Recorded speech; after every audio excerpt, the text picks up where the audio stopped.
¿Fuimos creados o somos el resultado de la evolución de la materia? ¿Es la posición creacionista una posición puramente religiosa? ¿Acaso solo los ateos creen en la teoría de la evolución?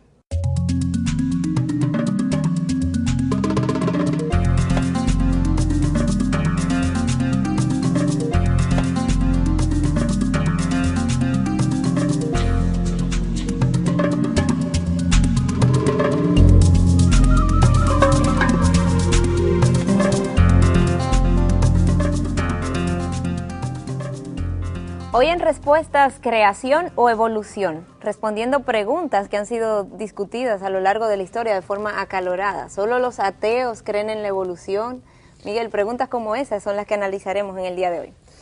Bueno, yo creo que eso es un tema bien candente, si pudiéramos decir, y dentro de este tema hay varias posiciones que pudiéramos discutir. Quizá pudiéramos comenzar con la primera, que es la posición creacionista.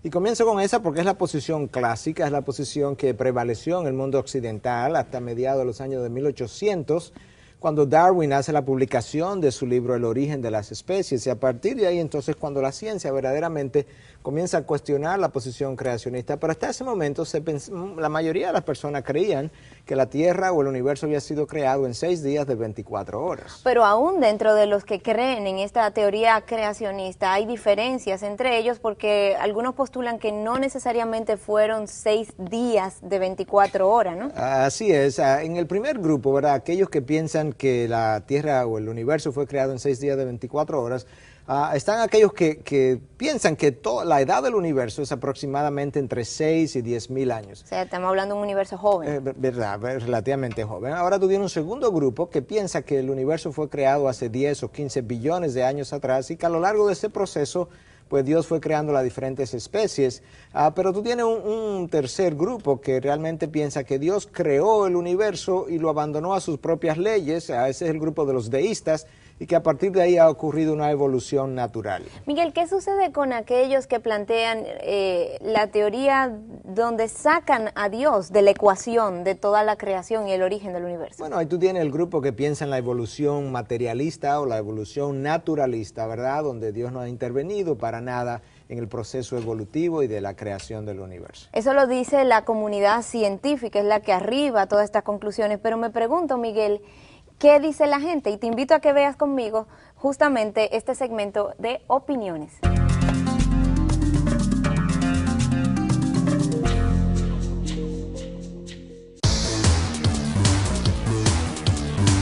Yo creo que Dios tuvo mucho que ver en la generación del universo. Pienso que es una creación de Dios. Dios creó el universo, creó todo, los animales, las plantas, los seres humanos, los seres vivos, todo. Yo tengo fe y yo estoy segura que Dios fue el creador del universo.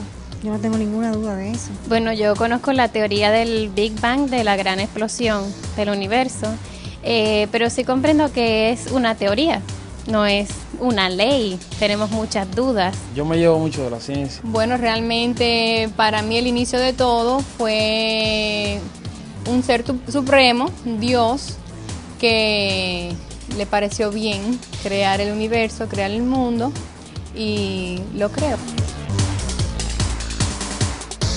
7 periodos. Me imagino que en 7 periodos, porque es mucha cosa para 7 días, aunque para él me imagino que no es tan difícil. Claro, para nosotros un día puede ser un día 24 horas, pero para él tal vez un día fue 1000 años. Eso está difícil. Asumo que 7 periodos, porque son 7 etapas muy grandes. En la palabra dice que fueron 7 días, pero teólogos dicen que no necesariamente fueron 7 días de 24 horas, o sea, en realidad pudieron haber sido 7 periodos igual.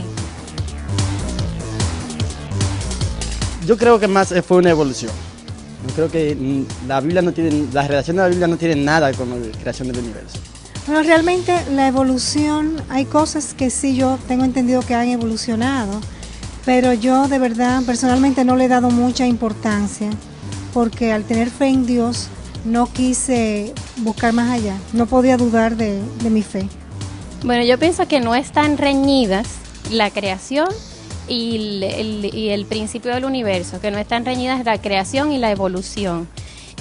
Dios puede haber querido usar ese medio de una gran explosión, teniendo una materia prima, para que ahí se originara el universo. O sea, pienso que no tiene por qué haber contraposición entre esa voluntad de Dios de crear con que haya sido por ese medio de una explosión. La palabra de Dios dice que Él nos creó a imagen y semejanza. Entonces la evolución habla de que nosotros venimos de un primate, o sea, de algo que en realidad no se parece a lo que debe ser Dios. Creo que somos una raza única. Si descendiéramos del mono, creo que tuviéramos todo velludo. Yo creo que en el principio sí, se crearon quizás no un hombre y una mujer, pero sí en la palabra de Dios pues nos lo representan con Adán y Eva. Hay evolucionismo. En la biología lo que se dice es que el mono es un ancestro común, o sea, no provenimos como si yo saliera de mi papá igual que saliera del mono.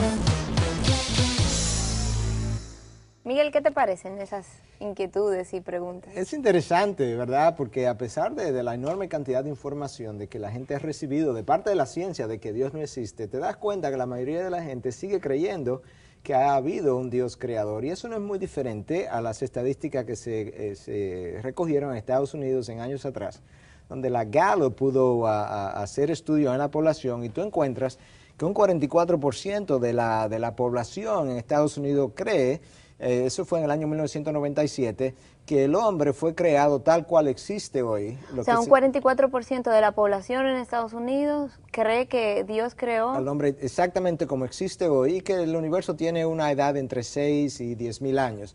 Un 39% pensó que Dios creó al hombre, pero de una forma más primitiva y que eso evolucionó. Y entonces hay un 10% de la población que cree que básicamente Dios no participó para nada, y un 7%, ¿verdad?, que corresponde a otras opiniones. O sea que un 39% creen que Dios creó el hombre de una forma primitiva y que luego este hombre evoluciona. Evolucionó. O sea, creen en el hombre cavernícola y todo eso. Exacto, pero la inmensa mayoría cree en ese Dios creador. Y yo entiendo, Miguel, que los hombres de ciencia piensan diferente a lo que lucen estas estadísticas. Así, en ese mismo año, 1997, la Gallup hizo estadísticas que también nos revelan cómo piensa la comunidad científica. Y la realidad es que aproximadamente un 5% de la comunidad científica piensa que la Tierra o el universo fue creado tal cual el Génesis lo dice. Solo un 5%. Un 5%. Pero hay un 40% que sigue creyendo que hay un Dios creador, pero que Dios entonces dejó que ese universo evolucionara conforme a las leyes de la física. Y dentro de él el hombre también evoluciona. Exacto. Y un 55% entonces que piensa que Dios no existe, se denominan ateos o agnósticos. Sin embargo, vemos que hay cierta similitud en los números, en los porcentajes aquí entre aquellos que aceptan por lo menos algún tipo de participación de Dios y los que no. Así es.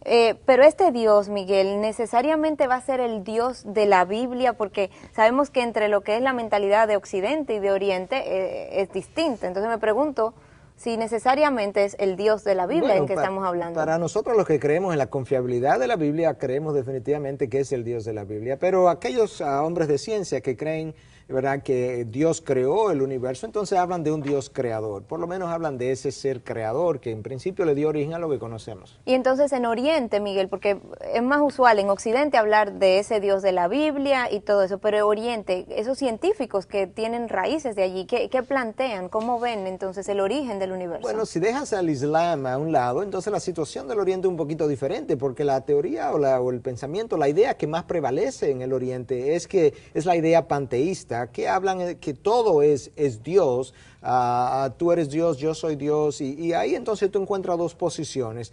Una que dice que tú y yo simplemente somos una ilusión en la mente de Brahma, de ese Dios, y por tanto, bueno, tú y yo no existimos, simplemente somos esa ilusión. Y en ese renglón, ese Dios Brahma, ¿él es creador también? Bueno, en un sentido no lo es, porque simplemente para ellos tú eres una ilusión, un sueño de Brahma. Entonces él no es un Dios creador. Pero hay un segundo grupo entonces que sí habla de que nosotros somos una extensión de ese Brahma. Y es ese segundo grupo que dice que todo es Dios, tú eres Dios, esta silla es Dios, esta mesa es Dios. O sea, entonces de ahí el nombre, ¿verdad?, de panteísta. Esa es la posición que predomina. Y dentro de también en esas regiones hay muchos pueblos musulmanes, Miguel. ¿Cómo plantean la creación del universo los pueblos musulmanes? Bueno, muy similar a la fe judeo-cristiana. Realmente que hubo un Dios creador y que creó el universo tal cual lo plantea el libro del Génesis realmente. Y tenemos una amplia literatura contemporánea que apunta hacia la creación por parte de una diosa madre, no necesariamente de un Dios creador. Sí, yo creo que lamentablemente en los últimos años lo que hemos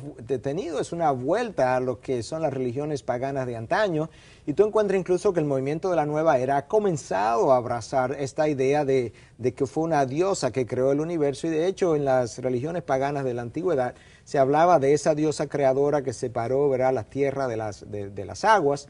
Y hoy Deepak Chopra, que es alguien muy conocido en el movimiento de la nueva era, plantea precisamente la idea de una diosa femenina, de un dios femenino. Miguel, justamente te quería preguntar si ha habido un cambio y han podido coexistir entonces tanto la teoría de la evolución como la de la creación, porque la pregunta es, ¿acaso todas las posiciones cristianas van a ir en contra de la evolución o han logrado convivir de alguna forma u otra? Y esta pregunta te la hago a raíz de que revisara recientemente la cita de Juan Pablo II, que en el año 1996 la hiciera dirigiéndose a la Pontificia Academia de Ciencia, llamado el Senado Científico de la Iglesia. Y ante esta audiencia, Juan Pablo II habla así, dice: nuevos conocimientos nos llevan a reconocer en la teoría de la evolución más que una hipótesis.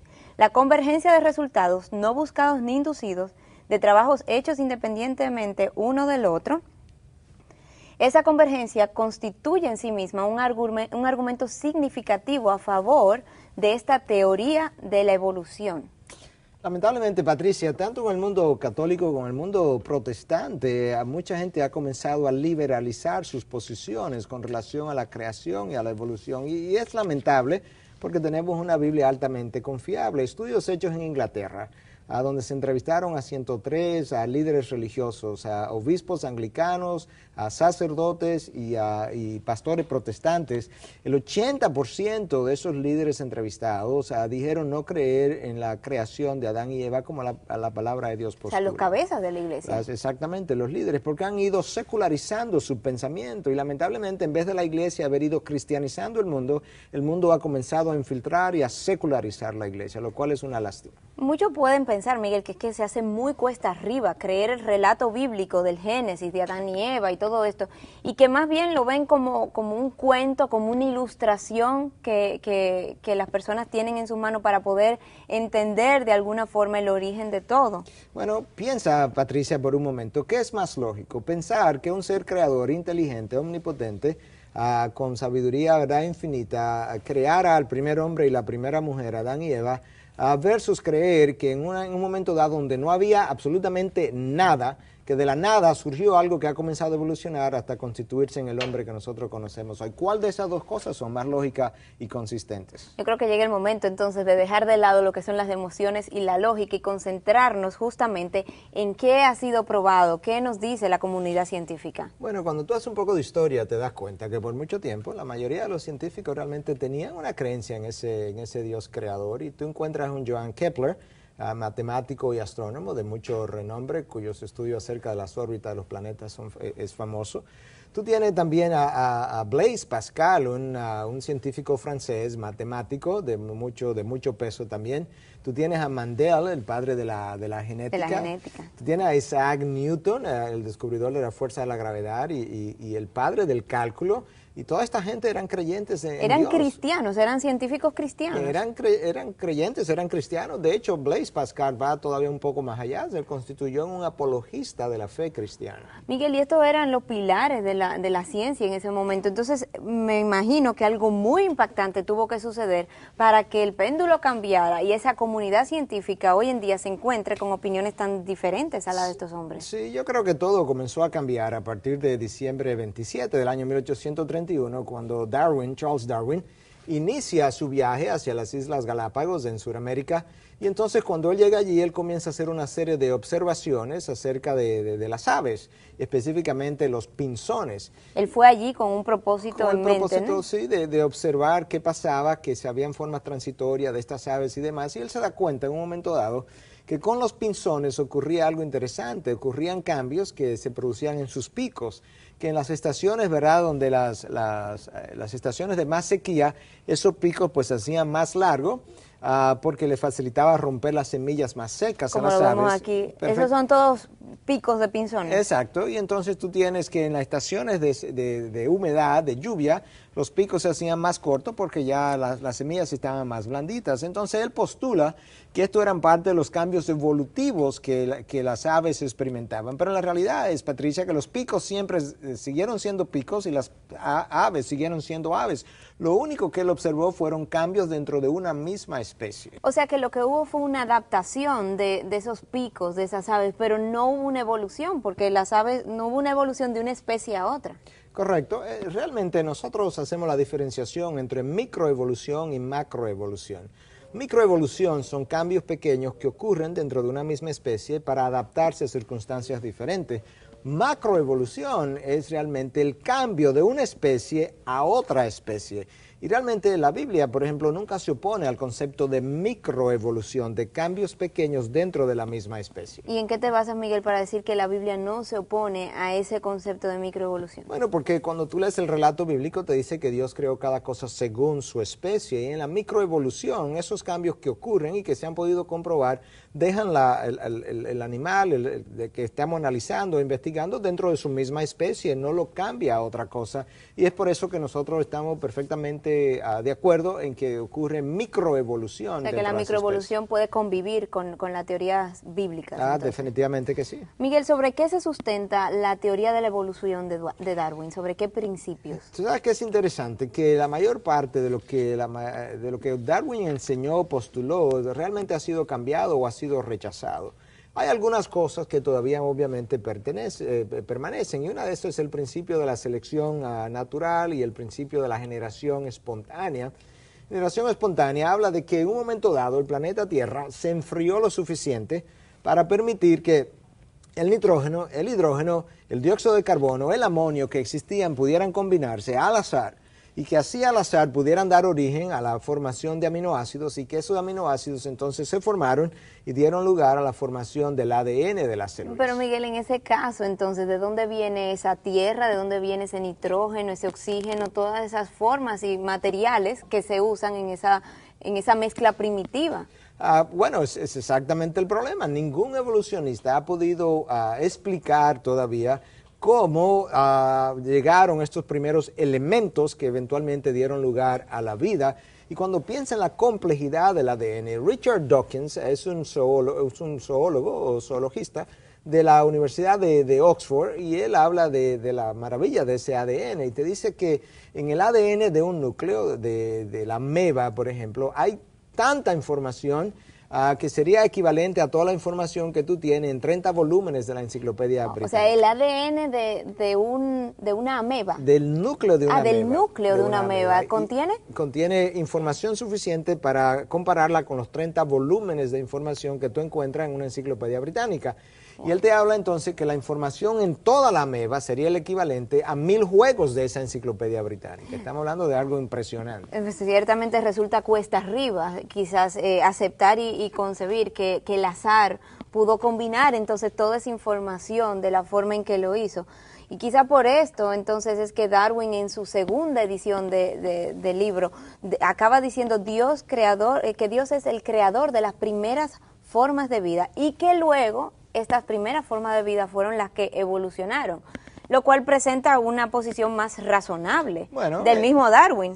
Más razonable desde un punto de vista, pero todavía Patricia tendría que explicar primero cómo estas primeras formas de vida comienzan a evolucionar al azar para dar origen entonces a organismos tan complejos, y cómo entonces una sola célula, ¿verdad?, sin ninguna dirección inteligente detrás, puede eventualmente evolucionar para llegar a ser lo que es el ser humano hoy en día. Y me pregunto, si Dios no creó esas primeras formas de vida, si lo sacamos de la ecuación, y si sabemos también que de la nada nada sale, ¿qué teorías han sido planteadas? ¿Qué otras alternativas ha planteado la comunidad científica para explicar el origen de la vida? Tú sabes, es algo bien interesante cómo la ciencia cambia, porque en la misma ciencia la verdad de hoy es la mentira de mañana, precisamente porque la misma ciencia ha ido descubriendo que mucho de lo que Darwin postuló no es cierto y que el famoso eslabón perdido después de 200 años no acaba de aparecer. La ciencia ha comenzado a construir otras opciones. Se habla de panspermia,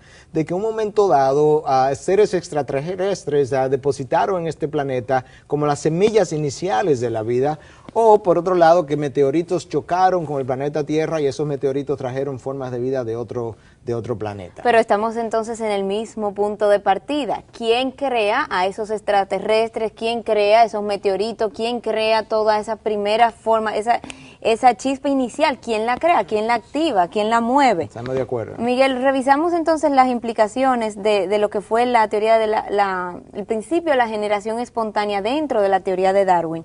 Y planteaba que las primeras formas de vida ocurren por sí solas, ¿no? Así es.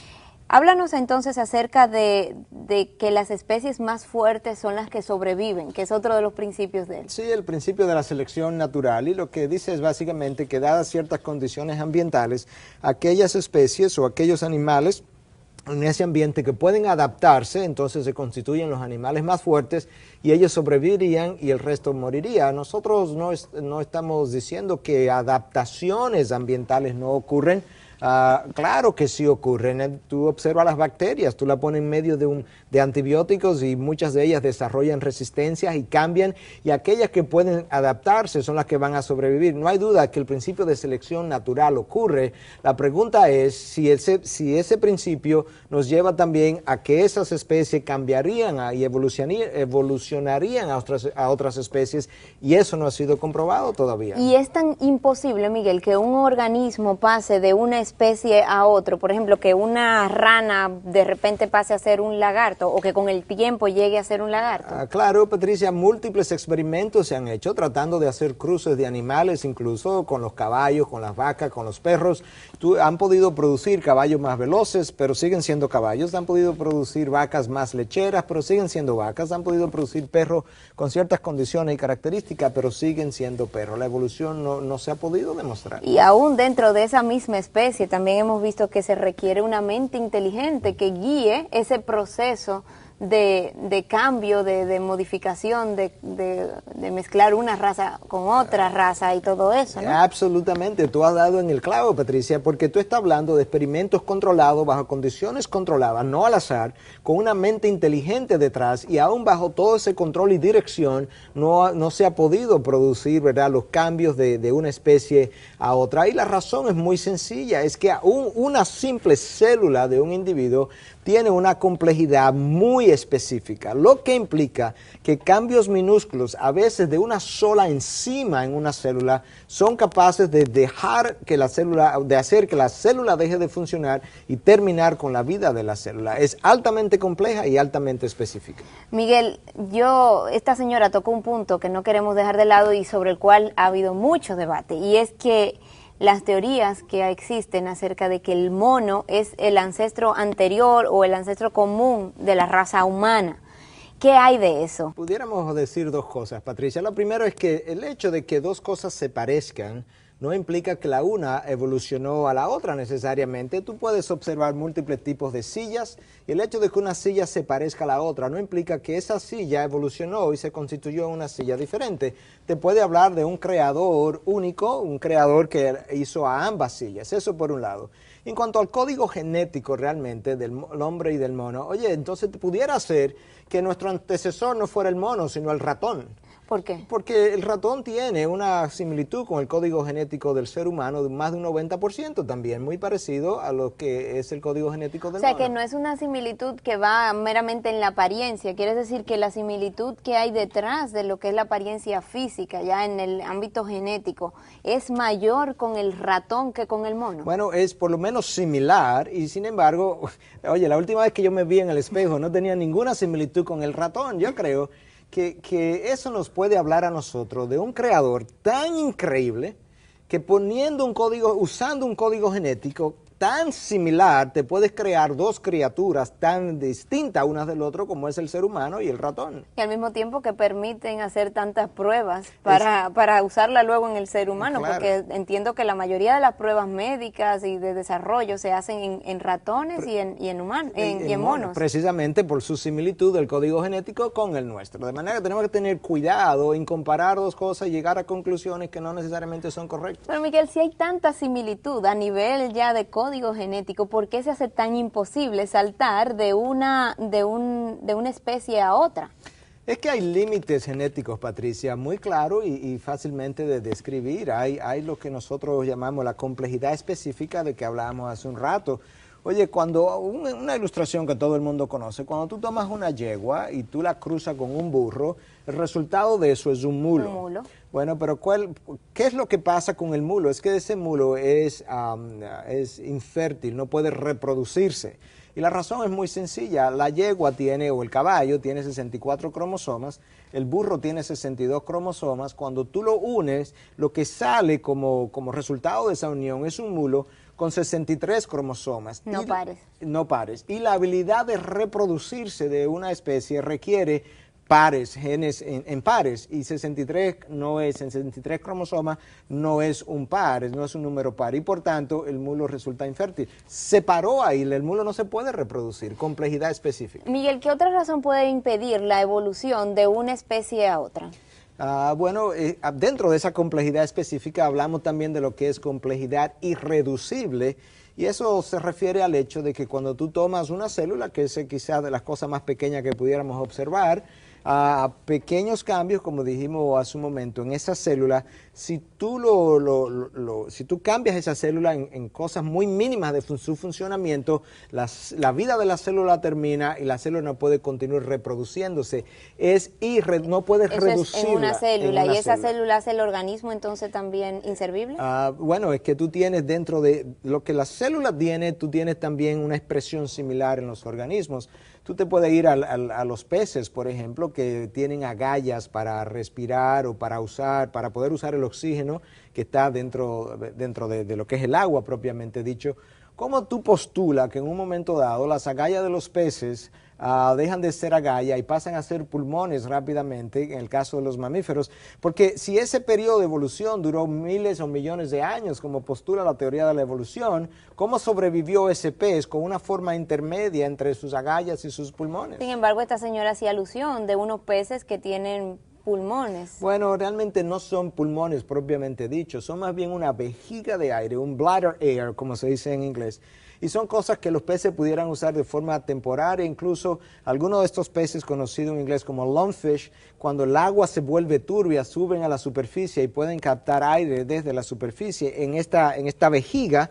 Pero eso no es un pulmón propiamente dicho. O sea, ellos no lo usan constantemente. No, eso, ellos ¿no? tienen eso es como agallas. un mecanismo de defensa. Exacto, y temporario. Pero sus peces tienen sus agallas para funcionar dentro del agua. De manera que tú tienes grandes problemas, porque esas formas intermedias no podrían sobrevivir precisamente en su estado intermedio, porque no tienen todos los elementos para sobrevivir. Miguel, ¿se extiende esto a toda forma de vida? ¿Tiene que ver esto con la estructura misma de la célula? Sí, es que la estructura misma del ADN todavía más, yendo un poquito más allá, es bien complejo, Patricia. El código genético dentro de cada célula. Cuando tú analizas el ADN está compuesto de aminoácidos y tú tienes entonces también lo que llamamos bases de purinas y pirimidinas, que abreviamos, no voy a entrar en detalle porque ni siquiera tenemos el tiempo, que abreviamos como AC, TG, y esas, en una célula solamente, tú tienes 3.000 millones de esas bases. 3.000 en una célula. ¿Y cuántas células hay en el cuerpo humano? Se estima que nosotros tenemos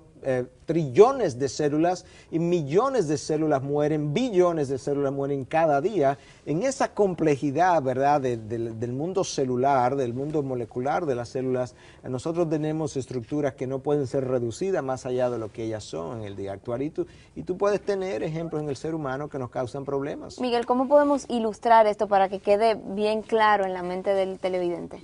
Bueno, quizás algo que mucha gente ha oído es la famosa anemia de los falsémicos.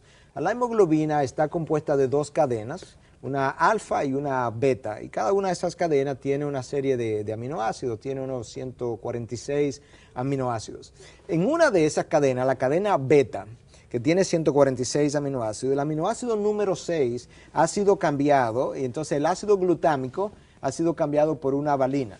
En esa cadena hay un aminoácido que ha sido alterado. Alterado, el aminoácido en la posición número 6, de 142 que son. 142, 1. Uno. Y eso es suficiente para causar una hemoglobina que no es capaz de transportar el oxígeno correctamente, que causa muchos problemas, mucho trombosis y coágulo en los vasos pequeños de los pacientes falsémicos, y que causa todo el problema de la anemia falciforme. O sea que solamente este cambio en un aminoácido de esta cadena es capaz de causar una catástrofe, digamos, así en el cuerpo humano. Exactamente. Imagínate ahora si lo llevamos a cambiar 2 o 3 de esos aminoácidos, y eso es lo que llamamos complejidad específica y en otros casos complejidad irreducible. Y esto explica entonces la imposibilidad de que hayan formas intermedias donde se vaya cambiando poco a poco esas pequeñas partículas aquí y allí dentro del ser humano. Correctamente. Pero Miguel, me pregunto, ¿la arqueología tampoco ha podido avalar el que hayan formas de vida intermedia entre el hombre y un ancestro? No, después de 200 años de excavación, después de Darwin, ¿verdad? Nunca se han encontrado las famosas formas intermedias.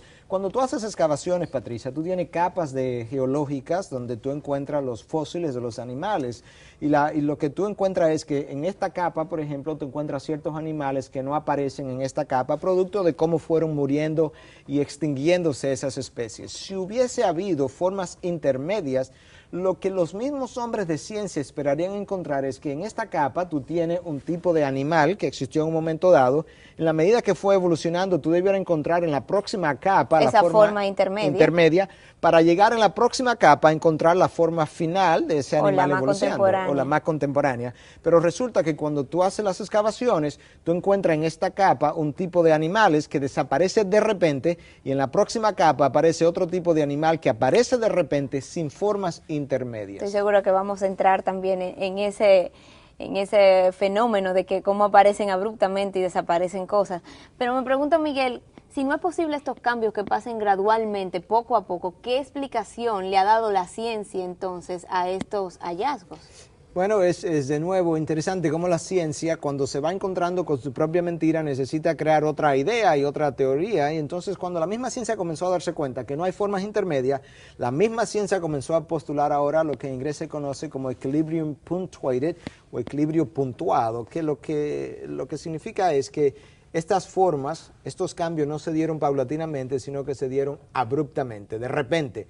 Terminó esta forma y pasó a la otra forma de vida. O sea que tenemos ahora una nueva teoría que nos dice que abruptamente fueron los cambios que explican y que sustentan a aquellos que creen en la evolución, y entre ellos tendríamos que revisar lo que son las historias de los fósiles, las excavaciones. ¿Qué nos dice el registro arqueológico? Bueno, quizá qué no nos dice el registro arqueológico, porque sabe que uno de los problemas con llegar a conclusiones a partir de fósiles es algo que Michael Denton en su libro Evolution, A Theory in Crisis, Evolución, una teoría en crisis, que él revela en ese libro. Y él nos dice que el 99% de la biología de un animal, de un ser, ¿verdad?, viviente, está en sus tejidos blandos. Pero el 99%. De manera que cuando tú encuentras fósiles, tú no tienes el 99% de la biología de ese animal. Y llegar a conclusiones basado con tan poca evidencia, un 1% crea un problema realmente. Pero el registro arqueológico no es el mismo que ha planteado la forma de un hombre primitivo, que hay un hombre cavernícola, que hay formas de hombre primitivo que existieron. ¿No es esto una forma intermedia de vida, de especie? Bueno, yo creo que lo que tendríamos que hacer es, cada vez que hay una de esos descubrimientos, es revisar años después qué ha pasado. Por ejemplo, en el año 1912, Charles Dawson hace el descubrimiento de parte de un cráneo y de una mandíbula. Y entonces esa mandíbula desafortunadamente fue retocada, fue barnizada, se usó barniz, los dientes que había, sus cavidades fueron rellenadas, pero en principio eso se presentó como el hombre de Piltdown, el pueblo donde se encontró. hasta que en el año 1953 la ciencia tuvo que aceptar de forma bochornosa cómo esto había sido producto de un puro fraude nada más. O sea que ese retoque que se hizo de las piezas no fue porque en realidad llevaban esas cosas que le faltaban o ese color para poderse hacer un poco más a la idea. Se hicieron precisamente para dar la idea de que esto pertenecía a un hombre de esos antiguos, de millones de años atrás, y eso ha sido uno de los problemas. Y los responsables de este fraude fueron también desvelados. Bueno, sí, Charles Dawson, que fue el descubridor de este cráneo, creacionó Teilhard de Chardin, el sacerdote jesuita.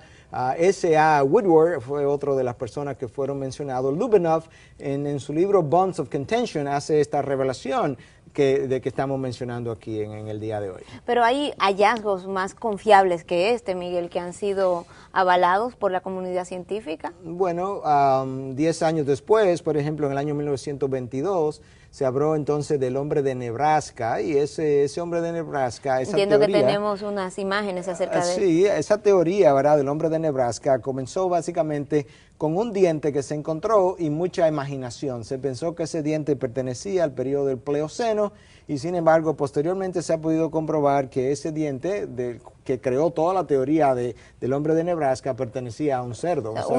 Un solo diente fue todo encontrado. Una teoría. No cráneo, no mandíbula, donde iba ese diente. Exactamente, mucha imaginación a partir de un solo diente. ¿Qué más, Miguel? Porque sé que han habido, cuando uno estudia y ve los libros de historia que le están dando ahora actualmente a los niños en los colegios y demás, hay toda una descripción de los diferentes hombres primitivos que han sido encontrados. Bueno, tú tienes también el hombre de Java, en el año 1891. Que ha sido reconstruido así, ¿no? Exacto, pero básicamente lo que se encontró con el hombre de Java fue un cráneo. ¿Qué es ese? Exacto, un fémur y un diente. Y luego todo el resto es de imaginación. Entonces, ese es el famoso hombre de Java. Sin embargo, una expedición que se envió al lugar, la expedición conocida con el nombre de Selenca, que incluyó 19 evolucionistas que hicieron un reporte de 342 páginas. Al final, el reporte concluye que el hombre de Java no pertenecía a la raza humana. O sea que no era un hombre, era un mono o otro animal. Exactamente, un mono, pero no, o algo parecido, pero no de la raza humana. Y fueron evolucionistas que llegaron a esa conclusión. Y me imagino entonces que se deja de lado el hombre de Java, no se comenta ni se usa entonces en los medios académicos. Ojalá hubiese sido así, pero tú tienes que, la revista Time, en marzo 14 del año 1994, publica un artículo conocido como How Man Began, cómo comenzó el hombre.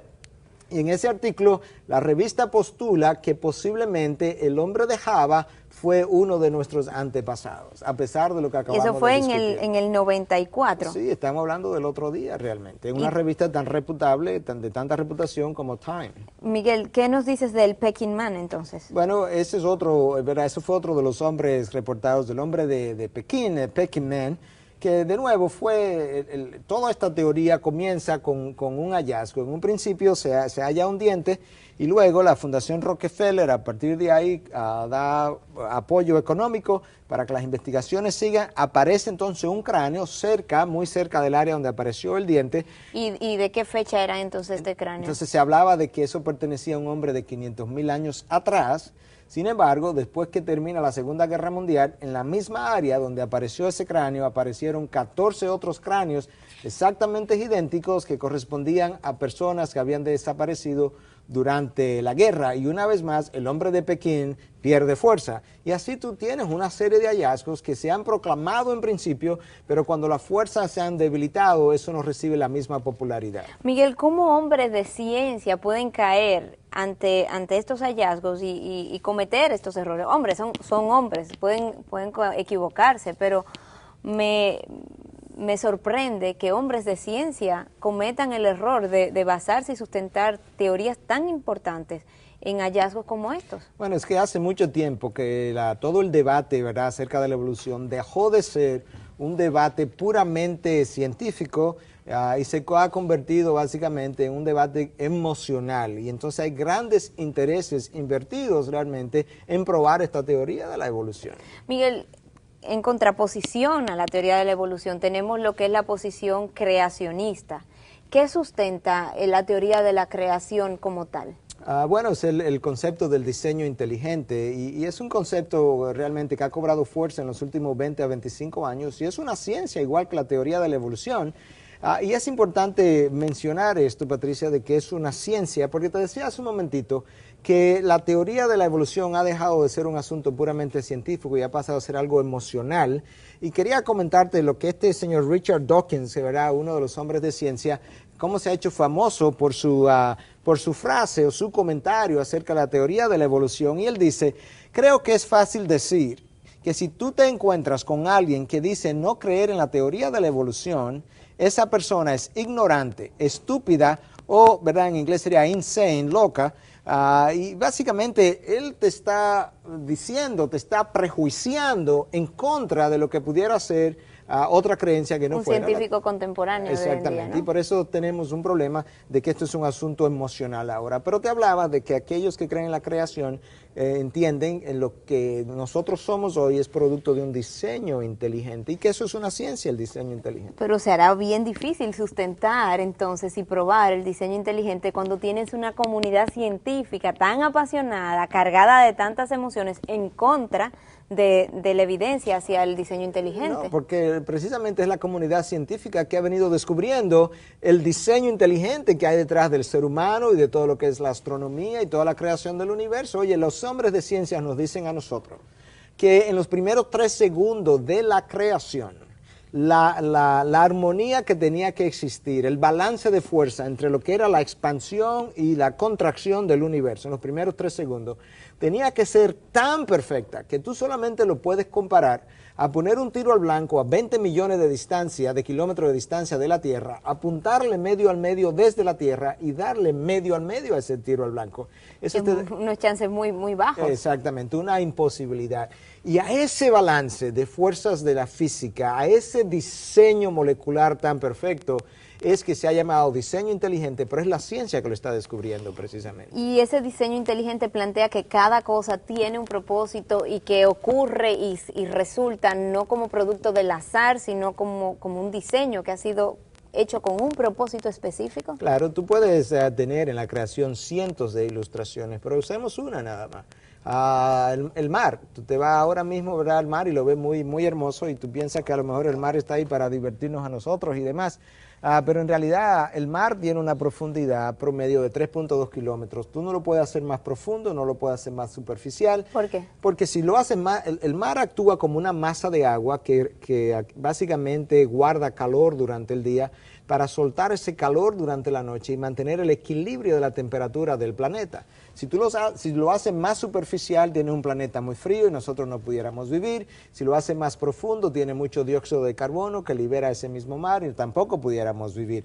Todo en la naturaleza obedece precisamente a un propósito. Y busca ese equilibrio. Miguel, la capa de ozono que tenemos, que está siendo destruida y que hemos oído múltiples reportes de cómo tenemos que cuidarla y salvaguardarla, ¿cuál sería el papel o el fin para el cual fue creada esa capa de ozono?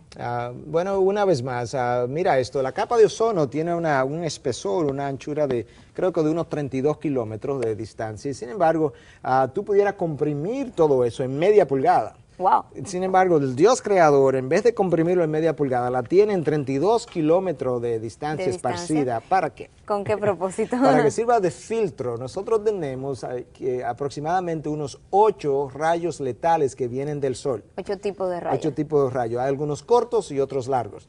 Los largos son los más letales, ¿verdad? Entonces, esa capa de ozono sirve de filtro para esos rayos letales. Una sombrilla. Una sombrilla, pero de una forma muy selectiva.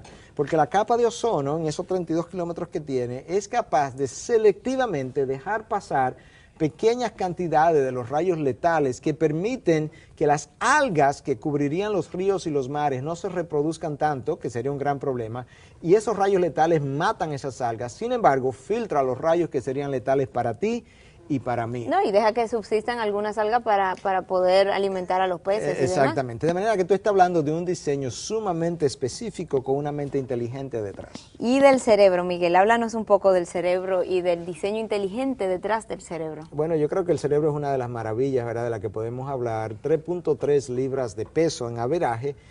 Solamente. Y sin embargo, los mismos hombres de ciencia nos dicen que equipos electrónicos de 500 toneladas de peso no serían capaces de hacer lo que el cerebro hace de forma natural continuamente las 24 horas del día. Miguel, ¿es la posición creacionista puramente religiosa? No, pero Patricia, aun si lo fuera, lo que la ciencia necesita hacer es lo que la ciencia hace con todas las teorías que se les presentan, estudiarla y probar que es contraria a lo que ellos han encontrado. Pero la realidad es que la misma ciencia ha comenzado a probar de una forma bastante evidente que la materia, el tiempo, el azar no pueden combinarse de esa forma al azar, como hemos venido hablando, y producir precisamente formas de vida tan complejas como la que nosotros tenemos hoy en día. Miguel, es buen momento entonces para irnos a nuestro segmento de respuestas literarias, porque pueden haber personas que se hayan quedado con la inquietud de profundizar un poco más en los temas que hemos tratado hoy, por eso hemos seleccionado ciertos libros que han servido de referencia para la producción de este programa y en los cuales las personas pueden profundizar y buscar más respuestas a sus preguntas e inquietudes.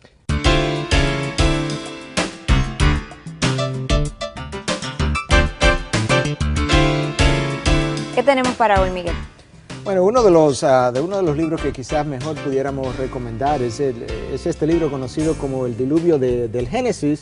Escrito por Henry Morris. Es alguien que ha dedicado su vida al estudio precisamente de lo que ha sido la geología de la Tierra.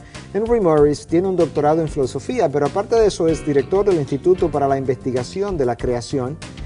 Y también tiene otros autores como John Windcup. Y Windcup tiene muchos estudios relacionados a lo que es el Antiguo Testamento, precisamente para producir una buena combinación de lo que es ciencia y fe. Y yo creo que tiene mucho que decirnos esto precisamente acerca de toda la geología de la Tierra, los hallazgos de los dinosaurios, los fósiles, lo que se ha podido comprobar, lo que existe y lo que no existe. Yo creo que eso es una buena obra de información. A modo de recopilación, ¿no? Sí, yo creo que... recopilación de varios informes de varias personas. Exacto. Una de las cosas que vas a encontrar es, y que lo podemos ver aquí en el frente, que dice, es el relato bíblico y sus implicaciones científicas, tratando de conectar esas dos cosas precisamente. Y otra muy buena obra es una obra que en inglés se conoce como I Don't Have Enough Faith to Be an Atheist, o Yo no tengo suficiente fe para ser un ateo. Está escrito por Norman Geisler. No se encuentra en español esa edición. Esto está en español también, entiendo. Norman Geisler es un apologista de la fe cristiana, pero algo que lo destaca en este libro es cómo él puede comparar lo que es la ciencia con la fe e incluso hacer una buena revisión de los hallazgos históricos, ¿verdad?, ante ciertas evidencias que nosotros tenemos hoy en día en el ámbito de la astronomía, en el ámbito también de lo que son la evolución, la teoría de la evolución. Y yo creo que usted sería altamente beneficiado con revisar estas dos obras. Entonces estos son nuestros dos títulos que recomendamos en el día de hoy. El Diluvio del Génesis en español y I Don't Have Enough Faith to Be an Atheist, o No tengo suficiente fe para ser un ateo. Así es.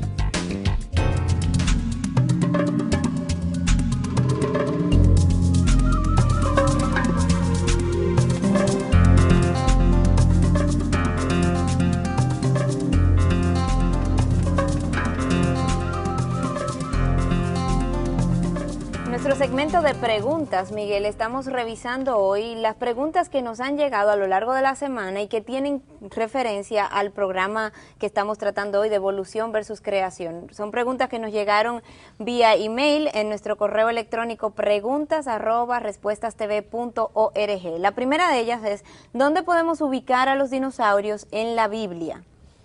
Bueno, nosotros tenemos un reporte en el libro de Job. El libro de Job es uno de los libros más antiguos. Probablemente la mayoría de los estudiosos concuerdan en que pertenece más o menos a la misma época del libro del Génesis.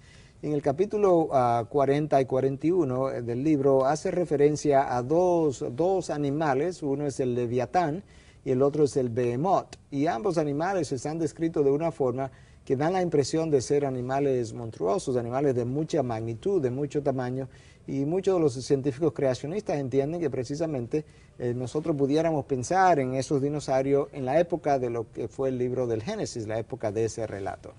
Otra de las preguntas que teníamos en el día de hoy es, ¿habla la Biblia de vida en otros planetas? No, la Biblia no habla de vidas en otros planetas. Por un lado, uno pudiera pensar que si hubiese vida en otro planeta, bueno, pues la creó el mismo Dios que creó la vida aquí. Sin embargo, creemos que probablemente no hay vida en otro planeta, porque la Biblia habla de una forma tan singular de lo que es el hombre y su creación, la importancia que Dios le ha dado a esa creación en este planeta, que realmente pensamos que no, que de una forma, por una razón que solamente Dios conoce, este es el planeta donde Dios ha decidido crear la vida como la conocemos.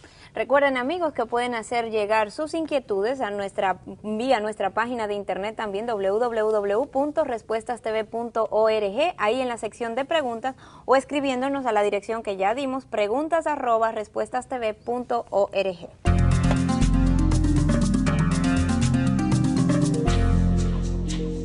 Llega el momento, Miguel, de que concluyamos nuestro tema de hoy, de evolución versus creación, donde tanto se ha dicho.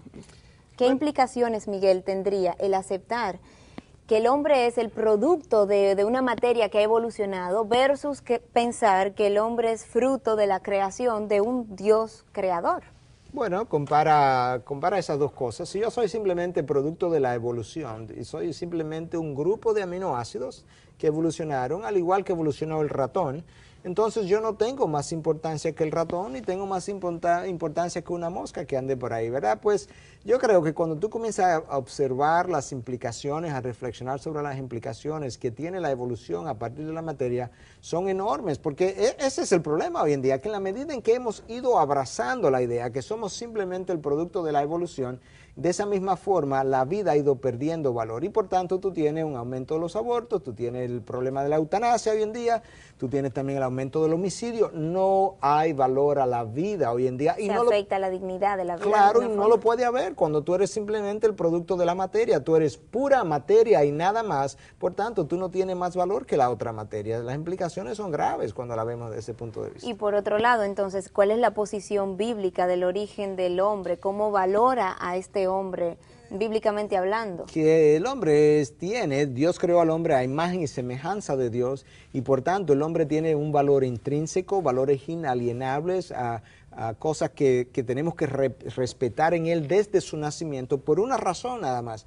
Dios puso en el hombre su imagen y tiene las huellas digitales del Creador y eso es muy diferente a lo que es la teoría de la evolución y el valor de la vida es totalmente diferente. Miguel, ¿con qué mensaje despedimos a la teleaudiencia en el día de hoy final? ¿Qué reflexión final podríamos tener en este momento? Bueno, yo creo que lo primero que tenemos que decir, Patricia, es que si alguien que nos está viendo ahora pensaba que realmente no hay evidencia para la teoría de la creación, que por favor que revise las últimas evidencias de la ciencia para llegar a entender que es la misma ciencia que nos está ayudando a devolver el péndulo en dirección de un creador. Eso es lo primero. Lo segundo es que no trate de abordar este tema de una forma emocional. Nosotros no estudiamos la ciencia de forma emocional. Trate de abordar el tema de creación o no creación, la existencia de Dios o no, desde un punto de vista objetivo, despegue sus emociones del tema y usted podrá encontrar la verdad de una mejor forma. Y en tercer lugar, no niegue lo que la Biblia dice si usted nunca ha estudiado la Biblia. Usted no puede negar, echar por borda algo que usted nunca ha abierto, algo que usted nunca ha leído o estudiado. Eso no es científico, eso no es lógico, eso no tiene ni pie ni cabeza. ¿Y cuánta gente niega lo que la Biblia dice sin nunca haberla abierto, Patricia? Y finalmente, si hay un Dios creador, y ese Dios creador espera que usted responda de una forma ante su existencia, ¿Cómo está usted respondiendo a la existencia de ese Dios creador?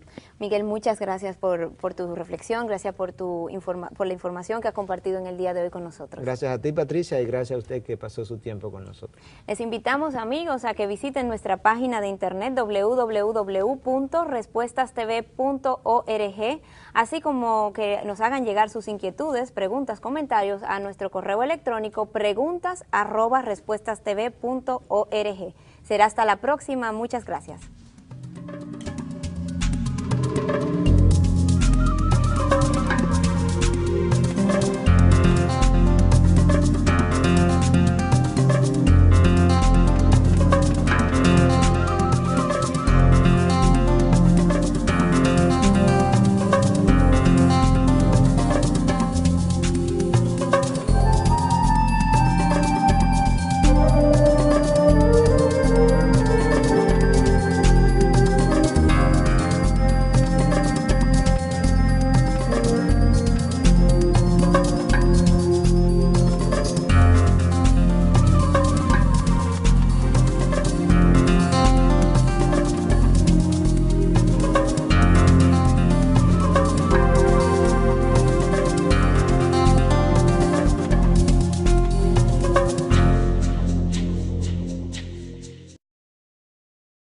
El universo fue creado hace 10 o 15 billones de años atrás y que a lo largo de ese proceso pues Dios fue creando las diferentes especies, pero tú tienes un tercer grupo que realmente piensa que Dios creó el universo y lo abandonó a sus propias leyes. Ese es el grupo de los deístas, y que a partir de ahí ha ocurrido una evolución natural. Miguel, ¿qué sucede con aquellos que plantean la teoría donde sacan a Dios de la ecuación de toda la creación y el origen del universo? Bueno, ahí tú tienes el grupo que piensa en la evolución materialista o la evolución naturalista, ¿verdad? Donde Dios no ha intervenido para nada en el proceso evolutivo y de la creación del universo. Eso lo dice la comunidad científica, es la que arriba todas estas conclusiones, pero me pregunto, Miguel, ¿qué dice la gente? Y te invito a que veas conmigo justamente este segmento de opiniones.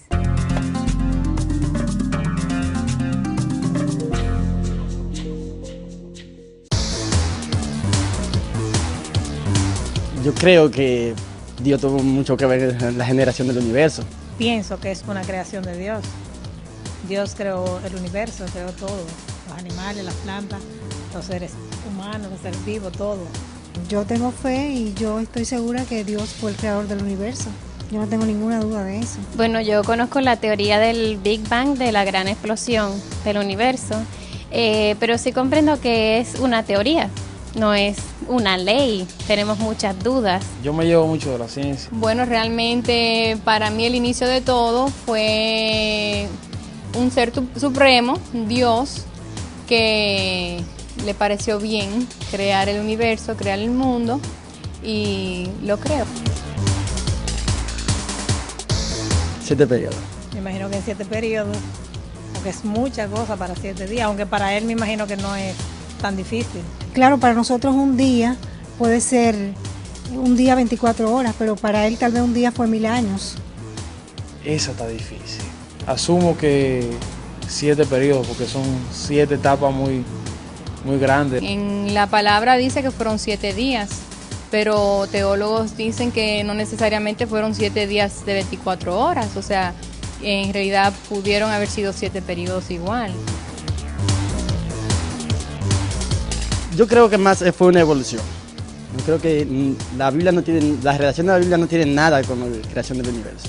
Bueno, realmente la evolución, hay cosas que sí yo tengo entendido que han evolucionado, pero yo de verdad personalmente no le he dado mucha importancia, porque al tener fe en Dios no quise buscar más allá, no podía dudar de mi fe. Bueno, yo pienso que no están reñidas la creación y el principio del universo, que no están reñidas la creación y la evolución. Dios puede haber querido usar ese medio de una gran explosión, teniendo una materia prima, para que ahí se originara el universo. O sea, pienso que no tiene por qué haber contraposición entre esa voluntad de Dios de crear con que haya sido por ese medio de una explosión. La palabra de Dios dice que Él nos creó a imagen y semejanza. Entonces la evolución habla de que nosotros venimos de un primate, o sea, de algo que en realidad no se parece a lo que debe ser Dios. Creo que somos una raza única. Si descendieran del mono, creo que tuvieran todo velludo. Yo creo que en el principio sí, se crearon quizás no un hombre y una mujer, pero sí en la palabra de Dios pues nos lo representan con Adán y Eva. Hay evolucionismo. En la biología lo que se dice es que el mono es un ancestro común, o sea, no provenimos como si yo saliera de mi papá igual que saliera del mono. Miguel, ¿qué te parecen esas inquietudes y preguntas? Es interesante.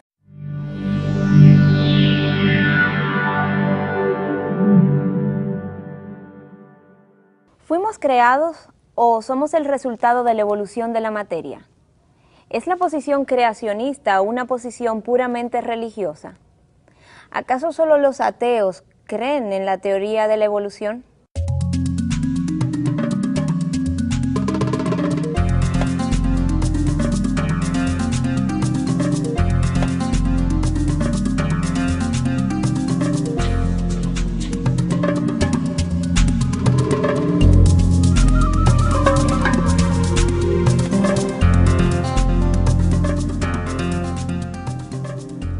Hoy en Respuestas, creación o evolución, respondiendo preguntas que han sido discutidas a lo largo de la historia de forma acalorada. ¿Solo los ateos creen en la evolución? Miguel, preguntas como esas son las que analizaremos en el día de hoy. Bueno, yo creo que eso es un tema bien candente, si pudiéramos decir, y dentro de este tema hay varias posiciones que pudiéramos discutir. Quizá pudiéramos comenzar con la primera, que es la posición creacionista. Y comienzo con esa porque es la posición clásica, es la posición que prevaleció en el mundo occidental hasta mediados de los años de 1800, cuando Darwin hace la publicación de su libro El origen de las especies, y a partir de ahí entonces cuando la ciencia verdaderamente comienza a cuestionar la posición creacionista. Pero hasta ese momento la mayoría de las personas creían que la Tierra o el universo había sido creado en 6 días de 24 horas. Pero aún dentro de los que creen en esta teoría creacionista hay diferencias entre ellos, porque algunos postulan que no necesariamente fueron 6 días de 24 horas, ¿no? Así es. En el primer grupo, ¿verdad?, aquellos que piensan que la Tierra o el universo fue creado en 6 días de 24 horas, están aquellos que piensan que la edad del universo es aproximadamente entre 6 y 10 mil años. O sea, estamos hablando de un universo joven. Verdad, relativamente joven. Ahora tú tienes un segundo grupo que piensa que el universo... Dios, Miguel, necesariamente va a ser el Dios de la Biblia, porque sabemos que entre lo que es la mentalidad de Occidente y de Oriente es distinta. Entonces me pregunto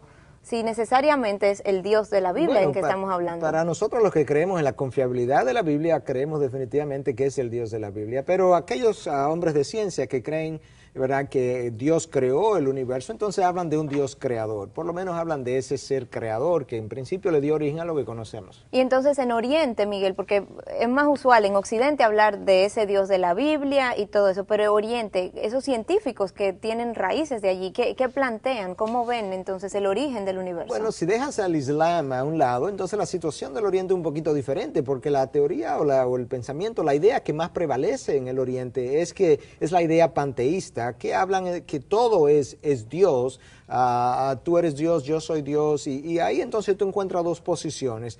Una que dice que tú y yo simplemente somos una ilusión en la mente de Brahma, de ese Dios, y por tanto, bueno, tú y yo no existimos, simplemente somos esa ilusión. Y en ese renglón, ese Dios Brahma, ¿él es creador también? Bueno, en un sentido no lo es, porque simplemente para ellos tú eres una ilusión, un sueño de Brahma. Entonces él no es un Dios creador. Pero hay un segundo grupo entonces que sí habla de que nosotros somos una extensión de ese Brahma. Y es ese segundo grupo que dice que todo es Dios, tú eres Dios, esta silla es Dios, esta mesa es Dios. O sea, entonces de ahí el nombre, ¿verdad?, de panteísta. Esa es la posición que predomina. Y dentro de también en esas regiones hay muchos pueblos musulmanes, Miguel. ¿Cómo plantean la creación del universo los pueblos musulmanes? Bueno, muy similar a la fe judeo-cristiana. Realmente que hubo un Dios creador y que creó el universo tal cual lo plantea el libro del Génesis realmente. Y tenemos una amplia literatura contemporánea que apunta hacia la creación por parte de una diosa madre, no necesariamente de un Dios creador. Sí, yo creo que lamentablemente en los últimos años lo que hemos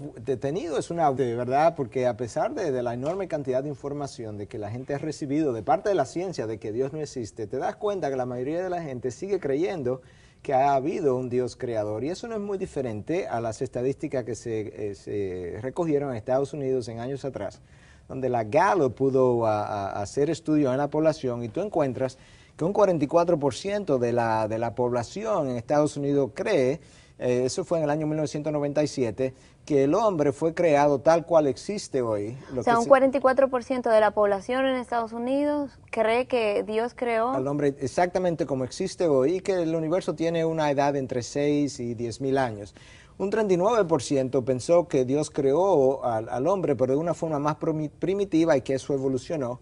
Y entonces hay un 10% de la población que cree que básicamente Dios no participó para nada, y un 7%, ¿verdad?, que corresponde a otras opiniones. O sea que un 39% creen que Dios creó el hombre de una forma primitiva y que luego este hombre evoluciona. Evolucionó. O sea, creen en el hombre cavernícola y todo eso. Exacto, pero la inmensa mayoría cree en ese Dios creador. Y yo entiendo, Miguel, que los hombres de ciencia piensan diferente a lo que lucen estas estadísticas. Así, en ese mismo año, 1997, la Gallup hizo estadísticas que también nos revelan cómo piensa la comunidad científica. Y la realidad es que aproximadamente un 5% de la comunidad científica piensa que la Tierra o el universo fue creado tal cual el Génesis lo dice. Solo un 5%. Un 5%. Pero hay un 40% que sigue creyendo que hay un Dios creador, pero que Dios entonces dejó que ese universo evolucionara conforme a las leyes de la física. Y dentro de él el hombre también evoluciona. Exacto. Y un 55% entonces que piensa que Dios no existe, se denominan ateos o agnósticos. Sin embargo, vemos que hay cierta similitud en los números, en los porcentajes aquí entre aquellos que aceptan por lo menos algún tipo de participación de Dios y los que no. Así es. Pero este Dios